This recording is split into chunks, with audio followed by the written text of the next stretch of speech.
So welcome to everybody. We are very pleased to have you here tonight. The Global Initiative, I think most people in the room know by now, but just to repeat, we're an unusual organization, I want to say, which is not quite a think tank and not quite a do tank, but it's really doing three things. Research and analysis, as you will see tonight, covering some of the most fraught areas in the world, looking at illicit markets. Secondly, convening people to look at responses to organized crime globally, and we are doing that in a variety of ways, bringing people together from a range of constituencies. And thirdly, we've increasingly begun to run programs in the field, both collecting data, pricing on illegal markets, and a range of other initiatives. And we ourselves have a fund which supports civil society groups. So we ourselves are providing small grants to a range of civil society organizations around the world, building resilience within communities to organized crime. As an organization, we have a large number of partners now, but one of our most important partners has been the government of Norway, who are present here today at Trond. And Eric, we are very privileged to have you here. And Norway indeed has funded the research that you will see this evening. Our objective with doing the research, if I could just say that, is to point out the complexity of illicit markets and organized crime. And the longer I am personally involved in this discussion, the more and more you recognize that concepts around organized crime, what it means, how it's discussed in an academic seminar room, has just completely different realities and political and economic consequences when you see it in action in communities across the world. And our sense is that there's a real acceleration of organized crime. You can see it coming from 2000, but in many places around the world, issues have become much more extreme. The impact and the damage is much greater, and so we are working in our own small way to try and make a difference. We have three speakers tonight. Micallef, who runs our office in Malta. We have quite a footprint of a network of civil society and other people working on the ground in Libya and in the Sahel, and you will see some of the work of that reflected here tonight. And Mark is a senior fellow with us.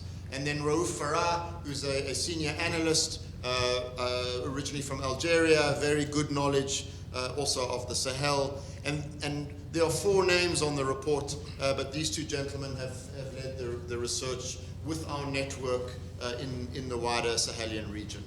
The Sahelian region for us will remain a focus. What we wanted to do in this report was really to take a historical and then forward-looking approach. And if you've taken a copy, and please feel free to take more, it's a very detailed overview of the region, and my two colleagues will provide something of an insight into that.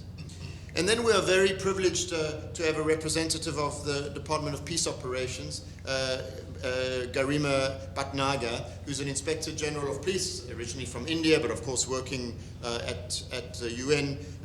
Garima, your title is Chief of Mission Management at the Police Division. Yes. We are really privileged to have you here to provide, I think, a little bit of insight after the presentation, not only about what you are doing, but I think the challenges of confronting illicit markets, organized crime in a space such as the Sahel. It's a very informal meeting, so without further ado, I'll ask Mark and Raouf to take over. They're going to speak around 30 minutes, and I will interchange between themselves, followed by Garima, and then we'll have a question and answer session. So over to you, Mark, and thank you to everybody in the audience for attending.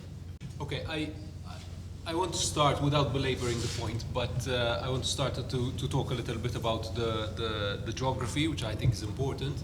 The space we're looking at is more accurately described as the Sahel-Sahara. I mean, many of the countries we focused on in this report are technically in the Sahel, or at least part of are in the Sahel. But we feel that a discussion on organized crime in this space, which is underpinned primarily by trafficking, cannot be really discussed when looking at the geography in the pure sense, just looking at the Sahel. We also needed to sort of draw a line around some of the geography. The geography we deal with in the report is already quite challenging. So in the report we deal with Mali, Niger, Chad, southern Algeria, southern Libya, and the Darfur. So in this presentation we will primarily, because of time, we will primarily focus on Mali, Niger, and Algeria, and give a glance of southern Algeria and southern Libya, and with that then discuss a little bit the interaction with Chad and Darfur. Okay, so if we take a bit of a historical overview, I will give some overview of the region, and then Raouf will talk a little bit more in detail about Mali and Niger, and then we'll conclude with southern Algeria and Libya. If we take a little bit of a historical overview, we see that more or less you can break down the history of organized crime in the region in three phases. The first one is sort of the pre-independence phase, which is very much characterized by the Ishumar, the young entrepreneurial, really, smugglers who were essentially interpreting a new scenario with different countries setting up borders and this entailing price differentials at the borders and making an economic living out of a space where there wasn't one. This was a positive period in which this entrepreneurial spirit was actually celebrated, which eventually paved the way or created the infrastructure for what came later. The second development was the development of serious crime or high-value trafficking. So we're talking in the 1980s, the trafficking of contraband cigarettes on a large scale, followed by hashish, primarily in the 1990s, and then eventually cocaine around 2000s, reaching a heyday between 2006 and 2009, and eventually seeing the birth of industries such as the kidnap for ransom, which goes into the nexus between organized crime and terror. 2011, the Libyan revolution marks a turning point, primarily because of the massive spill of weapons stockpiles from the Libyan revolution, having a direct impact on the Mali rebellion, with lots of weapons spilling into Mali and causing eventually instability in Mali. But beyond that particular instability, you had an echoing effect, which kept reverberating for quite a few years. That said, the key takeaway from our research is that we are now entering into a new phase, or at least a reconfiguring of organized crime in the space, and we're seeing a period of consolidation.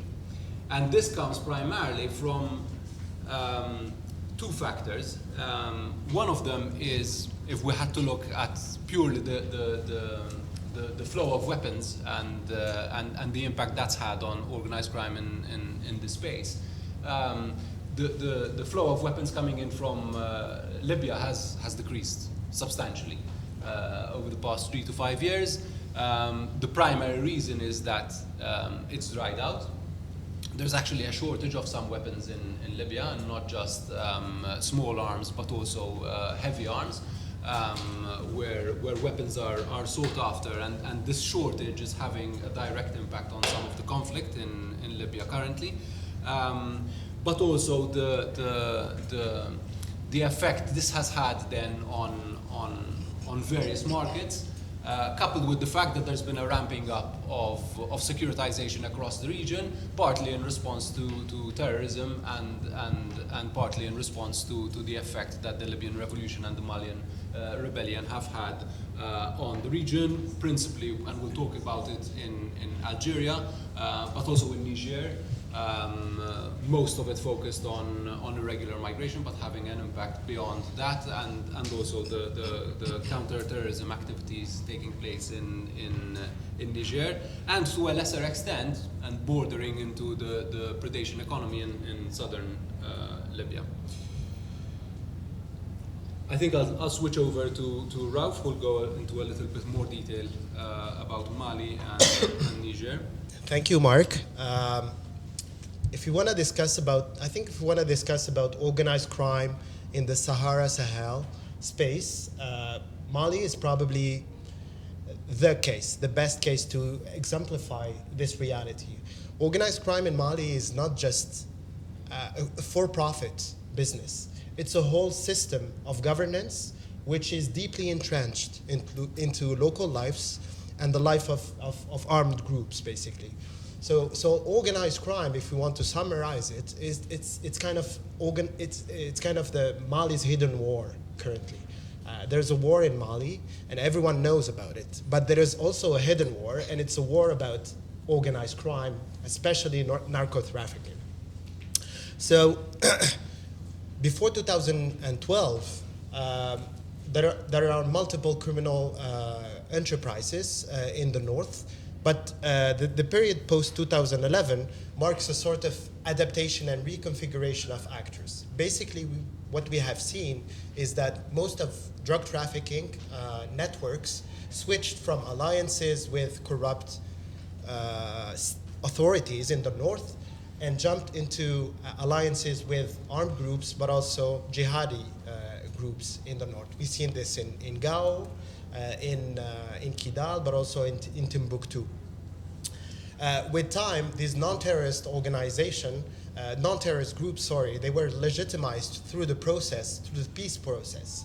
So several armed groups that have signed the peace process are now deeply engaged into trafficking economies. The difficulty for us as analysts is to understand whether this is at an individual level or at an organizational level.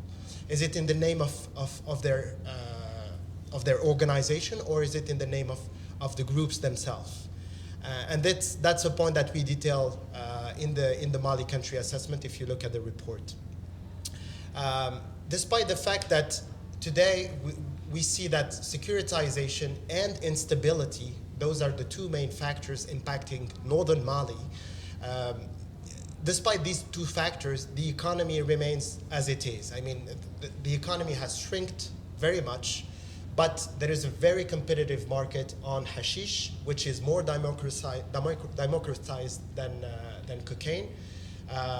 So multiple actors active and trying to compete over an economy that is shrinking and shrinking and shrinking. Mark will say some words about the roots, so I'm not gonna cover this part. So one of the consequences, as I said, is besides the fact that the economy is increasingly costly and risky, there's also a displacement. So the slow decline of some trafficking hubs, if you look at the map, you can see a small village called Ain Khalil in the north, close to the Algerian border, which used to be the main hub for the drug trafficking and pretty much every trafficking economy in the north, which has very much declined over the last years. This is partly due to the fact that Algeria has applied a very hard approach on borders, so there's militarization, securitization, but also the impact of the French operation in the north, the Operation Barkhane, which started in August 2014. There is a lot to say about the north. The arms economy is very also thriving, despite the fact, as Mark said, that the supply is reducing very much. So besides that, if we go a little bit down in the country, so here we see the different zones and areas of violence and banditry. We can see that there's a major one close to the Algeria border, one close to the Mali one, where goes the hashish mainly routes, and another one close to the Niger, and some of it in Burkina Faso. if we zoom a little bit on central Mali, we see today that central Mali has been, extremely affected by violence, as we see that in the news, but also by another hidden war, which is the war on what we call the commodification of violence, which means using violence as a tool to basically extract a rent or commit a violence to get some money out of it. So in central Mali, there is mainly two categories of criminal economies, the one on arms and the one on violence as a service. And I insist on this because the violence as a service is probably the economy that affects the most local communities. When I say local communities, I mean particularly cattle rustling, but also killings and targeted killings.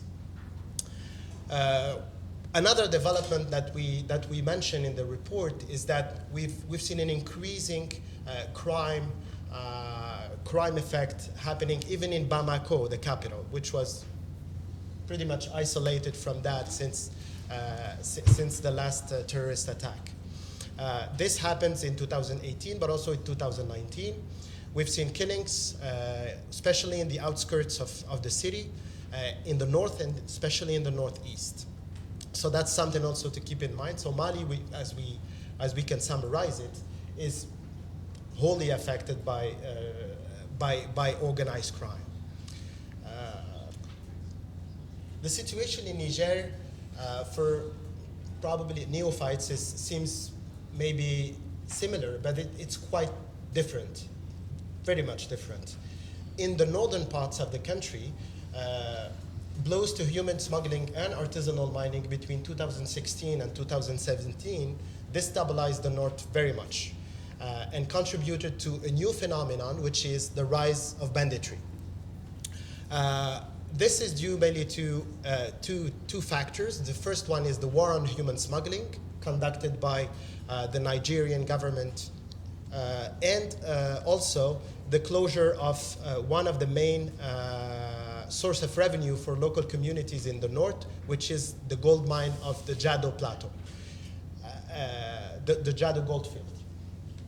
Jado Goldfield is about 200 meters square. If we can see it in the map, it's close to that area, which used to imply pretty much 50,000 artisanal miners. These numbers have declined very much today, and we think that there is probably less than 5,000 people still active in the region. This is just an indicative number, and it's not something that we can confirm 100%. There are multiple consequences over the blows of human smuggling economy, but also the shutdown of the Jado Goldfield.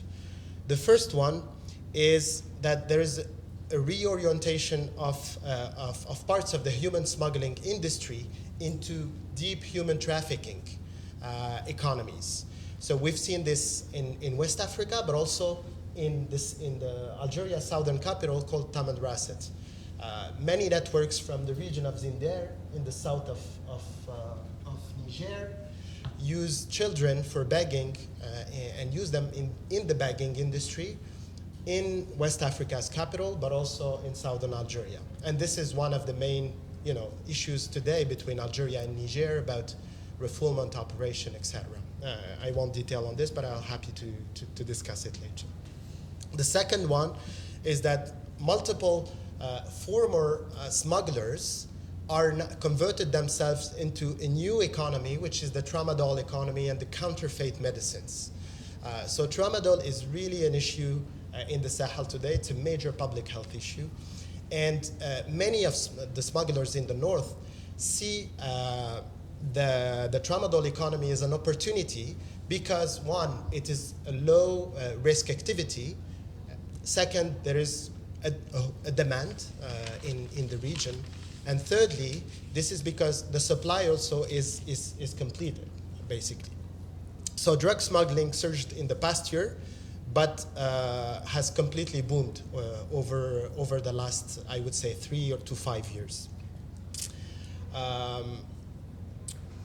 Another phenomenon that is extremely important to understand the local economy, the local criminal economies in the north, is the phenomenon of banditry. We've seen many banditry groups active along routes, if we can go back to the map, especially in the north between Arlit and Asamaka in Algeria, because most of the products smuggled from Algeria towards the south use this way. So banditry from Arlit, Tawa, Tassara, and all the way to Amilul is pervasive. And this is very significant development in the region, because it leads to, how can I put it? It leads to using deeper, pushing petty actors into petty crimes, and using more clandestine routes across the north. I can say some words about the Salvador Pass, which is at the border, at the edge of the Algerian border, the Nigerian border, but also the Mali border. We've seen in the region a squeezing effect of criminal activity at the outskirts of these three states. This is the effect of banditry, but also the effect of law enforcement and securitization efforts. Salvador Pass is the pass where most arms moving from Libya to Niger move across the region. The Algerian part of it is extremely well monitored, and I'll have the chance to talk about it in the next slides.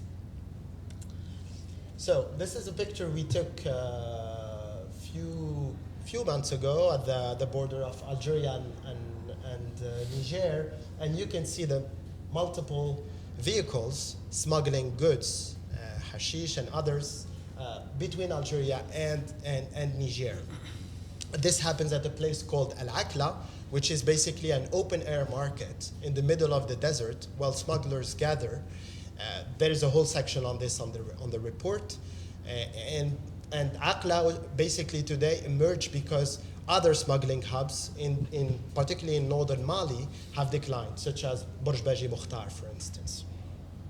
So Algeria is a very different case. Algeria is a military power that have an army that invested very much into equipment, into human personnel since the launch of the global war on terrorism. Algeria made itself as a major partner of the US, but also as with France, even there are some issues between the countries, and has developed a very tough response based on hardening borders, but also increasing the connection between organized crime and terrorism. For the military Algerian leaders, the connection between crime and terror is definitely a reality. One of the consequences of this is that Algeria has slowly pushed criminals, major criminals, criminals and terrorists beyond its own territories, at the edge of the territory. Of course, protecting its own territory, but pushing that into weak and conflict-affected states such as Mali and Libya in particular. There are some names in the report. I won't mention them here, but if you want more details, the whole section on Algeria offers a comprehensive assessment on that. The other thing that I think is pretty much important to keep in mind for Algeria is about the cannabis trafficking. Cannabis trafficking is well established in Algeria due to being close to proximity to Morocco, which is one of the biggest world producers of hashish, and decades of law enforcement efforts haven't been able so far to counter the presence of these networks. Networks, if we see the map, this is also another interesting picture. Algeria built a sand berm, has built a sand berm between Niger and its border, but also on the Mali side and on the Libya side. So this is a picture we took a few months ago, showing a smuggler driving pretty much on the edge of the sandburn. So let's go back to the map. Most of the hashish trafficking networks are based in the northwest of the country, in the region of Maghniya, Tlemcen, Wahran, but also deep into Fiqig, a little bit, just a little bit in the south. Usually, the lower quality hashish goes into the south. The better quality stays in the north, and rarely smugglers traffic this from Algeria to Niger and Mali, because there are already existing routes that goes through Mauritania and Tiris Zemour and connections with Western Sahara. So what I wanted to mention is that cannabis trafficking networks are extremely well established in Algeria. And the second point is that these networks, basically the law enforcement efforts over the last 30 years, I would say, no, not 30 years, but I'd say 20 years, have given very poor results so far. The other last element that I would like to mention is on human smuggling. I mean, we've seen many reports on Algeria saying that Algeria is, expelling people out of the country, etc. But situation is a little bit complex between the narrative that the army tries to get and the reality on the ground. The reality on the ground is that most of the economy in southern Algeria is run by migrants from Niger and Mali, as low-skilled and unskilled workers. So we have to nuance a little bit the approach, and this is what we argue in the report, that Algeria tends to differentiate between the smuggling economies. There are the untouchable ones, arms, drugs, and there are the others, migrants, goods, etc., where the states sometimes have turned a blind eye, I would say. But human smuggling, and at the reverse of what we've seen across the region, bucks all the trends, basically. The human smuggling industry has grown over the last 3 years, partly as a consequence of the securitization and the war on human smuggling happening between north of Niger and south of Libya. So it's interesting to see that human smugglers have probably shifted part of their activities and routes, clandestine routes basically, and tries to overcome the sandburn. So one of the strategies smugglers use is that they transfer the risk on migrants. So instead of dropping them very close to the sandburn, they drop them 2 kilometers away, because monitoring is extremely high, and migrants are those who assume the risk of crossing the sandburn. I think this is pretty much it for Algeria, and I'll be pleased to have. Yeah. Okay, so what I'm going to try and do, I'll say something a little bit about Libya and its borders with Chad and Sudan, but I'm also going to try and wrap it up now and sort of try and bring together what we've been talking about. Which is interesting when you look at Libya, because one of the things that we've seen in this report, and this was the advantage of doing a report over such a vast territory, which happened to dovetail with work we've been doing in Guinea-Bissau as well, is that, for instance, with the cocaine trade across the Trans-Saharan route, which previously would see South American cocaine being dropped in West Africa and then eventually make its way to Libya with a view of it being exported to Egypt or Europe through the sea. We see consistently all the way from West Africa right up to Libya, but particularly in Libya, where you had a number of armed groups which were dependent on this traffic.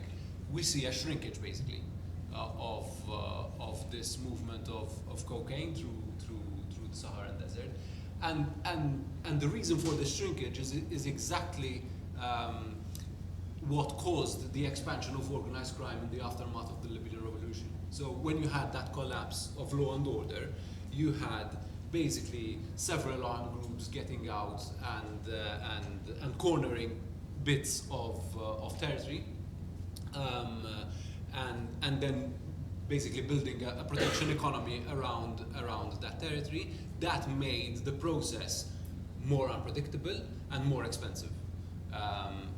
Some breakdown of law and order, some chaos is good for business. Too much of it is bad for business, and this is what happened primarily to the cocaine traffic through this territory. It doesn't mean that cocaine doesn't transit through this territory. There have been a couple of very big cases in West Africa over the past year or so, where there are indications that some of the cocaine was going to transit through Mali and possibly eventually through Libya. But the volume has definitely gone down, and this is coupled then, I mean, the report doesn't focus on this, but we've been doing other work in Libya and also in West Africa, which indicates this. This has been coupled with a shift, basically, towards more use of maritime routes towards the use of Morocco, for instance, even when it comes to the export of cocaine. West Africa remains a maritime venue for cocaine. The coastal Algeria, where they've had a couple of very, very large cases, and Libya itself, where coastal Libya is being used as a dumping ground for hashish and cocaine, but most of it coming by sea, not coming overland. So what does this mean? Does this mean that we're seeing a disappearance of organized crime? No, we're seeing a shift of organized criminal activities and a challenge to how we describe organized criminal activities. So one of the things that we've covered, and Raouf has already covered, has been the growth of banditry. And banditry as a very organized, very targeted criminal business, essentially. And this is the overlap with Chad, and this is the overlap with Sudan, where we see two criminal enterprises. One of them is the growth of rebel groups dovetailing and armed groups dovetailing into organized banditry, targeting both the trafficking industry, convoys of hashish and other illicit goods, but also legitimate activities and kidnap for ransom, and basically targeting whatever flows through the particular territory they can govern, and also the procurement of guns for hire, both within Libya itself, where obviously there's a continuous market with the current conflict, with guns for hire and mercenaries coming from Sudan, as well as Chad. We're talking about a very organized industry here, where you've got agents who are specialized in the procurement of young, very often very young mercenaries. We're talking ages of 14 to 15 and going upwards from there, against a fee of, say, $5,000 US, and being recruited in the region, both for deployment within Libya, but also beyond Libya, in theaters as far afield as Yemen and Saudi Arabia. I think I'll just conclude on a couple of our conclusions and policy recommendations. Maybe we can then discuss later on. First of all, one of our biggest policy recommendations is that with organized crime becoming much more complex, it always was complex and sophisticated and differentiated between different territories, okay? But one of the problems with this particular region, because of the presence of terrorism, is that the two things are conflated constantly. Organized crime and terrorism are seen as one challenge when they're not. Organized crime needs to be seen as a challenge within its own right. Not because there isn't an overlap. There are especially certain territories where there is a very serious and very, very concerning overlap, but it's not spread across the territory. In southern Libya, there isn't this overlap, and I'm sorry to say, because of the way some states fund research, there is this drive to find this overlap between organized crime and terrorism, even when there isn't. That said, obviously, I'm not saying that it doesn't exist. It does, but it's overstated, and this overstatement is often problematic because organized crime needs to be fought as a problem within its own right. And going back to the region, what we've seen and what we've been discussing is the reorientation of some of the negative effects of organized crime going into the region. So with something like Trans-Saharan cocaine taking a hit, and human smuggling, for instance, taking a hit, what we're seeing is a growth in the tramadol industry, which is affecting the local community. There needs to be an international prioritization of the effect of organized crime on the region itself. The proliferation of tramadol in the region is a major health issue that needs to be dealt with primarily before it's dealt with as a criminal issue, as a health issue. Okay, law enforcement strategies should differentiate between high-level criminals and small-scale smugglers.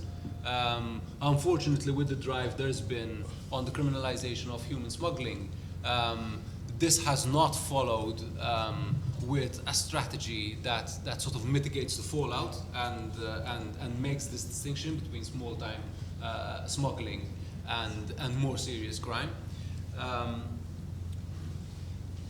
The fight against state corruption, this is a sore point which few international states are willing to take on seriously, but it's at the fundamental, it's at the base basically of what needs to be happening in the region in terms of how we go about it. The corruption of state and state authorities basically remains to this day a fundamental problem across the board. And unless this is prioritized, and again, going back to the overlap with terrorism, too often we see the fight against terrorism overshadowing the work that needs to be done alongside governments to fight the infiltration of organized crime in state institutions, because certain governments in the region are good partners in the fight against terrorism. This overshadows the problems that often exist with the infiltration of organized crime into the state. The last point, which may sound a bit self-serving coming from a civil society organization in a sense, is the empowerment of civil society groups. This is not a quick fix. It's not something that will deliver results straight away. But there are civil society entities, there are journalists who are doing a lot of good work on the ground and who often lose steam because there is absolutely no recognition of their work. And this is at the basis of the fight of organized crime at a very, very grassroots level. Thank you, Mark. Thank you. So in summary, as I see it, if anything, the region has got more complex. In previous reports, we've been able to point much more clearly to a set of trends. I think when you read this report, which is country by country, this theme of complexity shines through. The commodification of violence, the sense that things are in an important period of flux, I think is a important conclusion from your presentation and from the report. Garima, over to you. Thank you. I would be touching briefly on, my colleagues have dealt with in great detail on what the transition has been for SOC from pre-colonial times to the current status and how the SOC activities have shifted from organized political networks to now more diversely active traditional ways giving back to new SOC activities. So I'm not going to repeat that. And what has been the domino effect has been the 2011 and 2012 fallouts with the Libyan revolution and the Malian rebellion in 2012. And that has seen a major spike in the variety of activities under SOC, reorganization of gangs and others. As you might be knowing that United Nations has missions in at least both of these countries. One is in Mali, the second is in Libya. We are also supporting the G5 Sahel countries through are regional offices and the regional political pillars wherein the police is a part. Now, if we go more specifically into the response by United Nations, it's not only the police division which has been working in these regions, but also the UNODC and the UNOCT and our other regional and bilateral partners which have been active in this area with regards to SOC. Specifically, when we are talking about what has been the UN interventions, especially that of the police division, which has been seen now, been told that we have to be the cross-system providers for all kinds of police expertise for mission as well as non-mission settings. It gives you a very onerous task on how to match your resources to the needs and to the vast expertise area that is opening up, and for which you really need to struggle to find the right resources, human as well as others. Now, in Mali, what we have tried to do is that with the coordination of EU, with the help of the Malian authorities, we have been able to create in Mali 3 serious organized crime units in the region as well as at the capital, because as was explained by you, that the activities of the armed groups first were confined to north of Mali. Now they are coming more and more to center Mali and very near south. And unfortunately, the state response has not kept pace with the advancement of the territories which are falling into the area of operation of armed groups. So currently we have 3 special police teams which are working actively with Malian authorities on serious organized crime, and especially supporting them in terms of how to carry out investigations on SOC, how to protect scene of crimes, how to organize their data, how to gather intelligence. These teams come from those countries which have been actively supporting us in policing agendas, and one of them is from Norway, which is the host today. And the main thrust has been to improve the capacity of the Malian National Police. The gendarmerie and the MDF are different areas. Improve the capacity of the Malian National Police, how to carry out these investigations and to try and create a system whereby we have officers who can deal with these issues on a larger scale and go back into their systems to train other officers. All the components within the SOCSU contribute to the capacity building of the MSF, and we're also providing them with technical assistance in terms of logistics, in terms of establishment of forensic support, in terms of providing them with officers who can work with them in co-location in certain strategic locations and regional headquarters where state authority is still in existence and has relatively stable presence not only of the military forces but also of the police forces to support us. Now, when we are talking about capacities, you have to look at the countries which are working in that area to have synergies.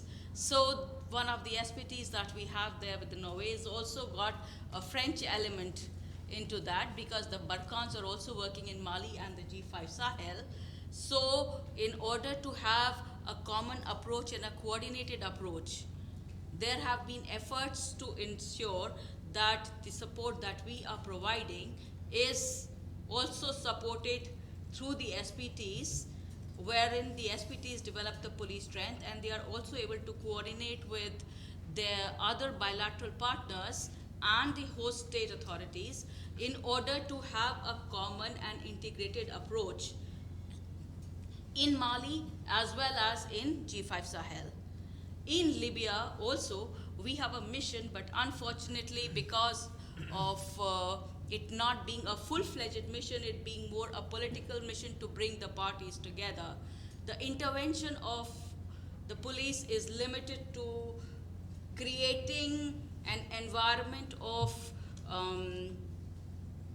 training, mostly I can say at the most, with both the parties and police forces which are currently in existence, but without much success, as I can say, because we still have to find a way how to build the policing capacities, because while the police system is there, they are totally broken down with no command and control, with lateral proliferations. So it's very difficult to work through a broken down or a totally dysfunctional police system at the moment. In order to address the whole of the Western African region, as you had said earlier, that the route was to come from South America, go through West Africa, Libya, and go into Europe and other parts. So the United Nations Police Division had an coordination and cooperative MOU with the UNODC, through which we established the WACI, that is the West African Initiative, to work on the drug trafficking which was taking place and build the capacities of various states there through the UN system, and in cooperation with the UNODC, with UNODC being in the lead, as we did not have missions in most of these countries. Now, currently, we are also working with ECOWAS and specifically providing support to the transnational crime units in Cote d'Ivoire, Guinea-Bissau, Guinea, to enhance the capacity of the local police to fight these serious organized crime activities. In this area, what we are finding as a challenge in most of these initiatives is that while the police division has developed SOC capacities with expertise, because you're able to work only in mission settings, whether it's the political missions or whether it's the peacekeeping missions, there are always very strong mandate limitations, and therefore the host countries, it is very dependent on the host countries how far they are willing to cooperate, coordinate, and let us work with them or into their systems to work on these issues. Of course, they have a very strong vested interest, as is already brought out, so it's very difficult to work around those vested interests. The other issue is the issue of outreach limitation. The United Nations as an organization has very structured outreach in terms of the mandates, in terms of what it has to go, and according to what the PCCs designate for it. And other issue is the lack of coordination. We have a lot of agencies, lot of organizations working in the same region on same issues, but coordination between regional organizations, bilateral support, and UN is still to be worked out in order to get the maximum out of this. So I think that is where I would leave it and open the floor. Thanks, Garima, for a very clear and candid overview of the issues from the UN side. Questions, issues, comments on the report? I think in Mark and Raouf's defense is I exerted some pressure to keep them short, and so they left some things out and they tried to pitch some of the bigger issues,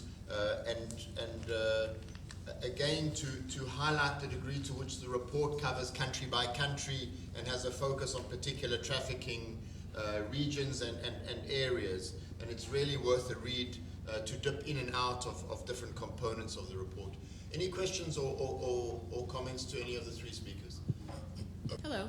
So regarding Algeria, you were saying that there's a very strong presence of human smuggling there, and I was wondering, I know it's obviously very hard to get accurate numbers, but so first, what's the frequency with which human smuggling cases there are turning into trafficking cases? And then also, since the borders have had that added level of security, how that has actually affected the human trafficking trade there? Raouf, wait, just let's take a few. Any other comments? Hi, thank you. Thank you for the presentation. Why don't you introduce yourself? Sorry, I should have asked you as well. My name is Inzo Ismail. I'm from the South African Mission. I just want to know, traditionally, cocaine and hashish are not grown in that region. I mean, the cocoa and the poppy plants probably is coming from outside. Isn't the challenge of the ports of entry or those borders that where the focus needs to be, and what needs to be done more to be able to prevent that? Thank you. Good evening. My name is Sean Backey. I'm a student at your university. My question is, I don't know if it was can be included within the banditry classification, but is the collecting of taxes along these routes by armed groups, is that considered significant, or is that more of an annoyance? Thank you for the question. The gentleman in the front. We'll keep taking a few. Hello, Tiffany Jenkins. I'm from the German Permanent Mission. You mentioned at the beginning that the flow of weapons from Libya actually has declined in the past 3 to 5 years due to ramping up of security measures, but have you come across any other factors that cause the flow of weapons to subside? Hello, my name is Jacques Bertrand, and my question concerns, first of all, I like very much that report. I love your organization. You do fantastic work. I'm very, very impressed. But something that I like in your recommendations is that you highlight the need to sort of build capacity among civil society organizations. Now, Mark, I think you did mention journalists, for example. In a country like Mali, where I lived, civil society organizations are not that strong. In a country like Niger, for example, in your report, I saw that you mentioned the fact that people within government are highly suspected of being part of the problem.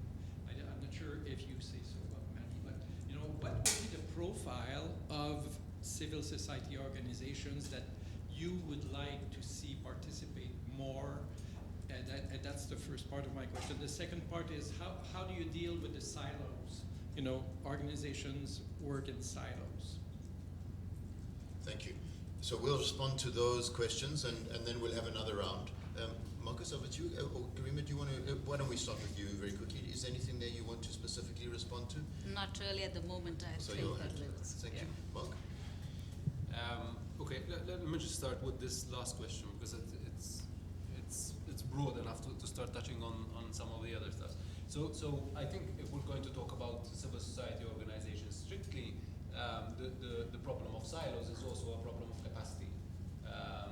So you've got very small organizations which don't really have the capacity to attract international funding, get into the international cycle, and so on and so forth. When I'm thinking civil society organizations, I'm thinking of multiple levels. So I'm thinking the classic civil society organization, or even journalists, in a semi-traditional sort of format, trying to report on crime. But I'm also thinking of more traditional civil society organizations like community groups, community leaders in various communities. Youth. Yeah, youth, etc., etc. Very often you have communities which take a stand against organized criminal activity without presenting it under that banner as a fight against organized criminal activity. They're taking a stand as a community against something which is impacting their community. Okay?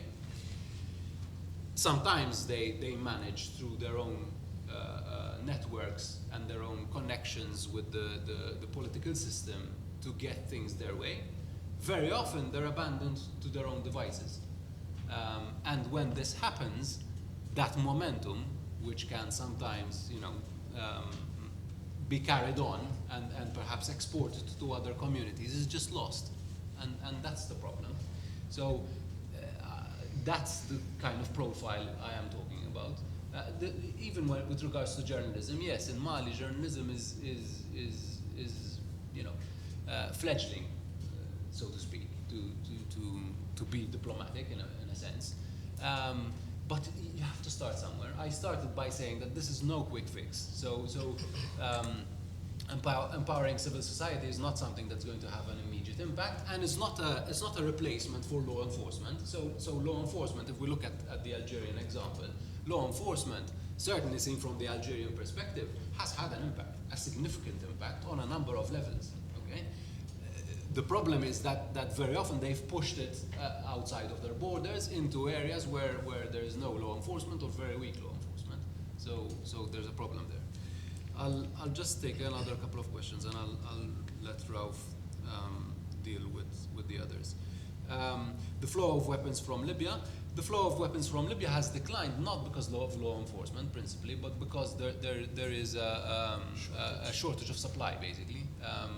The heavy weapons that were exported between 2012 and 2014 in large volumes declined because stockpiles ended, because many armed groups had put their hands on stockpiles which they didn't want to let go of. And now there's actually a shortage. So now, for instance, in the last conflict there was earlier this year, in one of the conflict there was earlier this year between the LNA and a group of Tebu, for instance.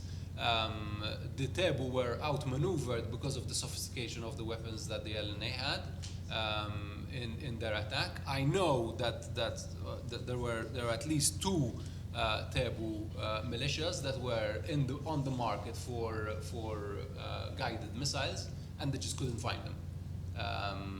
And that possibly determined at least two battles over that period of time. That's the kind of shortage there is. So there's that. There's a shortage of ammunition and a shortage of even small arms. So even AK-47s, for instance, and that kind of, at least the ammunition for that kind of weapon is in shortage, and it's because there's an active conflict. So there's constant demand. One quick point about migration and trafficking, but I'll let Raouf continue on this.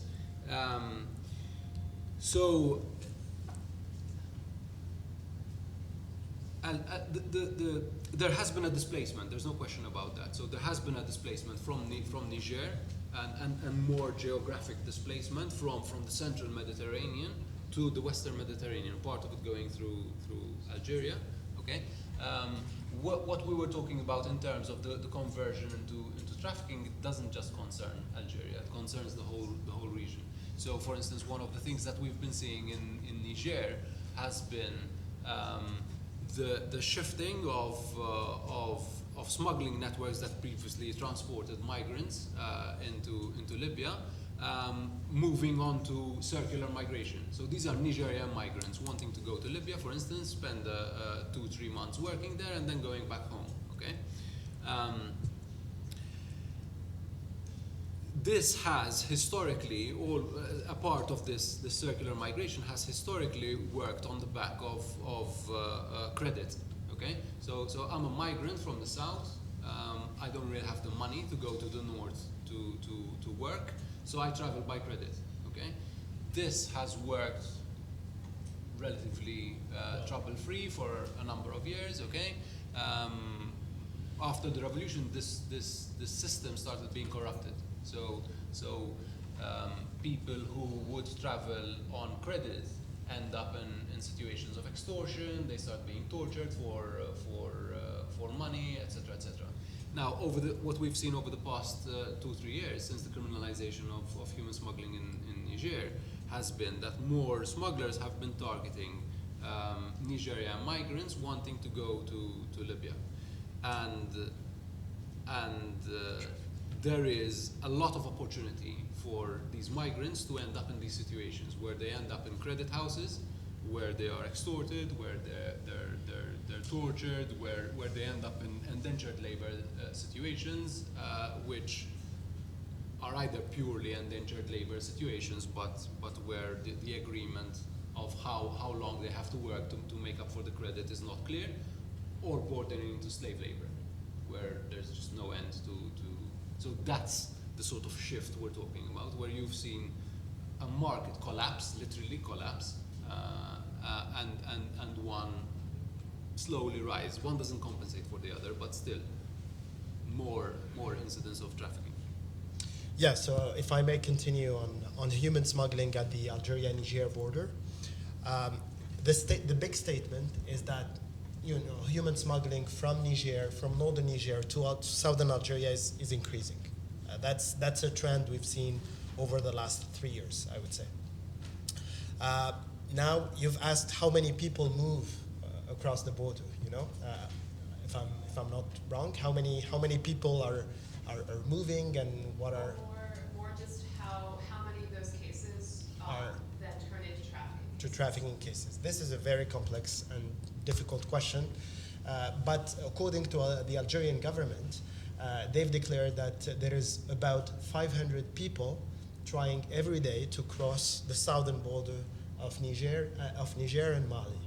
I seriously doubt about the validity of this number. I think numbers, according to the triangulation of data that we did, is very, very low compared to that. I think there is probably between 5,000 to 10,000 people trying to enter to Algeria every year. Most of them, and this is something that we don't know here in the West, most of them are not going to Europe.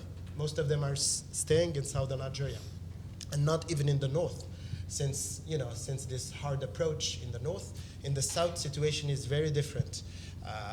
Most of human smuggling networks are run by Nigerian, Malian, etc. in Tamanrasset itself. There is a whole ecosystem which starts in the north, in Gao, in Mali, but also in Agadez. Even if Agadez is not the main hotspot for departure, it's still there where things happen. So from there's a whole supply chain, I would say, that connects people from Agadez and Gao directly to Tamanrasset. So the transportation, the accommodation, the crossing of the border, everything can be managed before arriving to the city.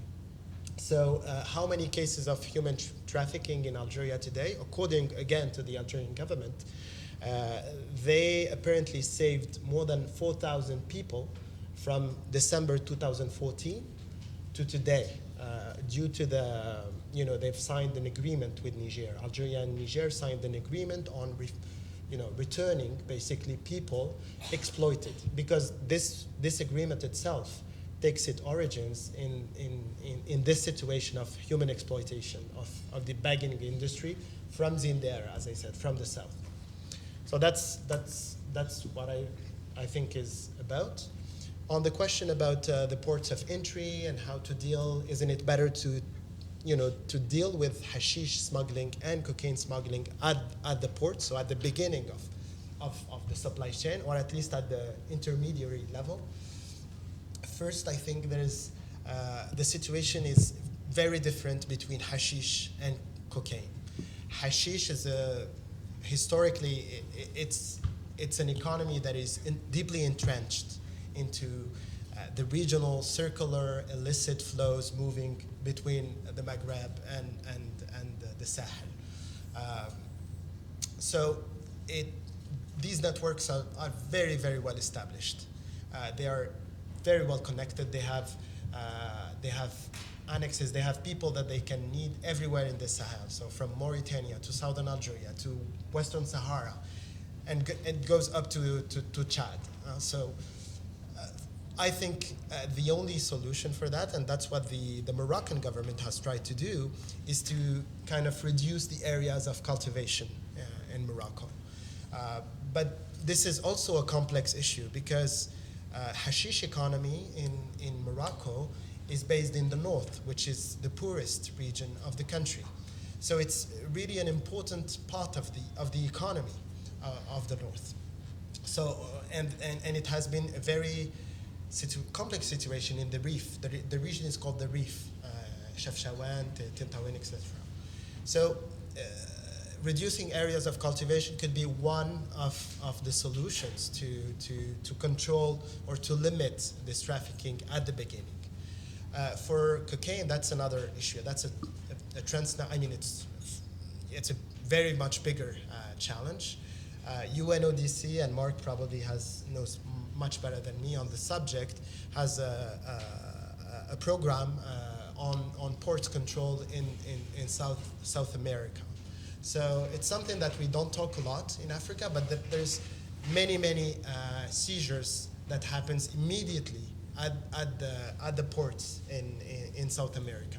We've seen this in the last few years, and it's very well detailed in the UN drug report that is published once each 2 years.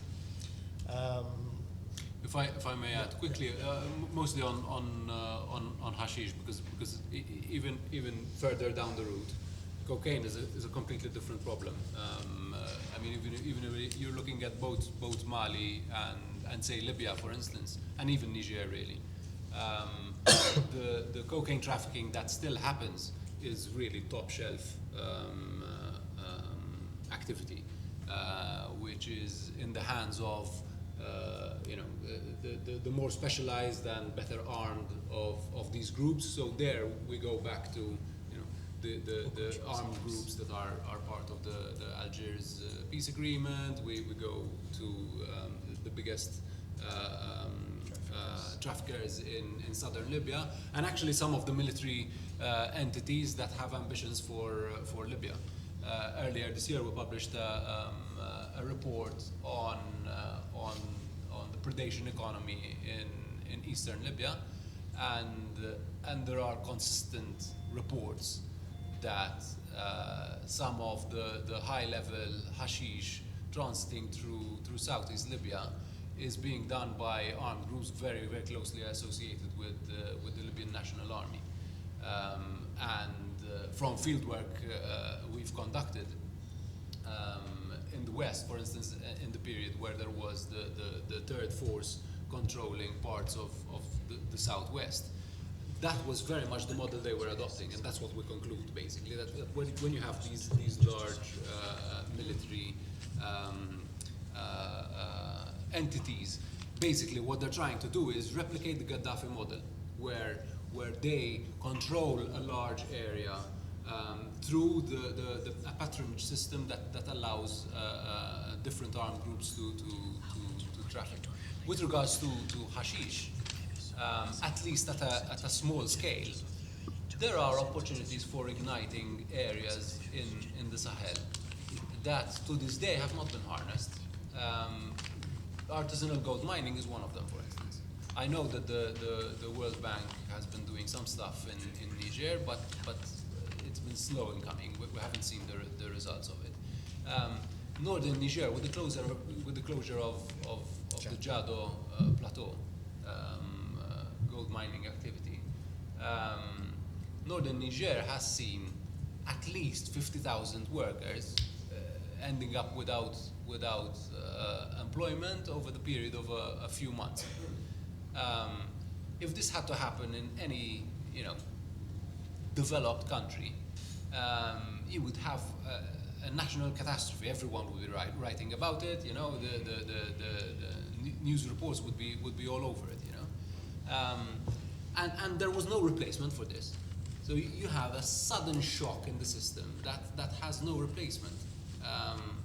And there has to be an economic response to organized crime in this sense, or at least in this case, an anticipation of the repercussions that such an economic shock will have on criminal activity. And I think something like artisanal gold mining, which is really capillary and engages communities at a multiple level, both people working in the mine sites and the economy that it creates in the area, can be a solution. Thanks, Mark. Just on to our South African colleague, I think on the cocaine economy, it's worth saying that there's very good evidence of a shift of movement of cocaine through Mauritania and then onto fishing boats northward to Europe. So a disruption of this old, and that the West African coastal economy has always had an air courier pattern from Brazil linked to Nigerian criminal groups and a larger bulk consignment arriving in containers and recontainerization. Yeah, recontainerization. Garima, I'm going to ask you, because my other colleagues have spoken a lot, and your presentation was very useful, maybe to sum up some of the perspectives from the UN side, because we are reaching the end of the discussion. Okay, so very shortly what I would say is that currently the UN has a three-pronged strategy in terms of G5 Sahel area as well as across Sahara, more focused on G5 Sahel and the Libya area. And that is first, that wherever we have UN presence and wherever we can work within the UN agencies, we should establish better coordination to get maximum impact. Because within the UN, you have various expertise with UNODC on drugs, with police division on investigation of serious organized crimes, UNOCT, etc. So bring these together on a platform so we are able to have a proper strategy of the UN in an area specific thing.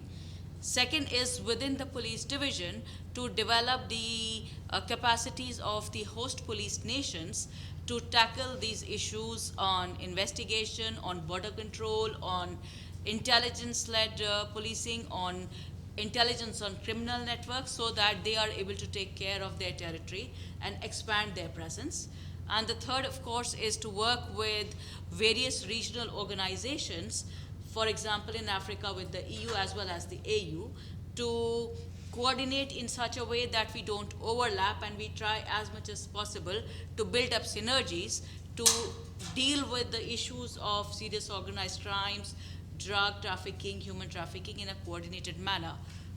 We are working on that way, and I think we've reached a point where at least we agree on a lot of things and strategies and issues, and we're working still to develop concept of operations and regular contacts, sharing of information and intelligence through our various VTCs, meetings, coordination mechanisms, not only in the headquarters at New York, but also through the regional organizations and in our missions. And I think we're getting there, especially in Mali. We are trying to get our act together, and maybe hopefully we will reach a point where we can say that, yeah, we are making a difference. And also we're trying to make G5 Sahel have a coordinated response from the police perspective because of lack of resources committed by the 5 countries or the 6 countries in the G5 Sahel. They're not so keen on police initiative at the moment because they have broader issues where so most of the energies and resources are going into military response as it is there. But I think this is the way we have to go in terms of international approach or a coordinated approach in the area. Thanks. Thank you very much, Garima. We're going to leave it there. Just to let me conclude by saying the space we've covered tonight geographically is enormous. The report breaks it down to country-by-country assessments. Our networks are strongest in Libya, southern Libya. We continue, I think, to develop civil society networks in some of the other places. It's quite difficult, in my reading at least, to come to a series of very definitive conclusions around some issues, that there is a degree of flux in the system, as you guys have pointed out. We hope that the report is of interest to the audience. We would welcome feedback. We are working hard to try and improve the quality of what we're doing globally in a number of very, very challenging environments. I want to thank both Mark and Raouf for the excellent work that they do. Garima, I thank you very much for the very straight and candid overview. We appreciate sharing the platform with you. We wish everybody in the audience a very, very good evening. Thank you very much.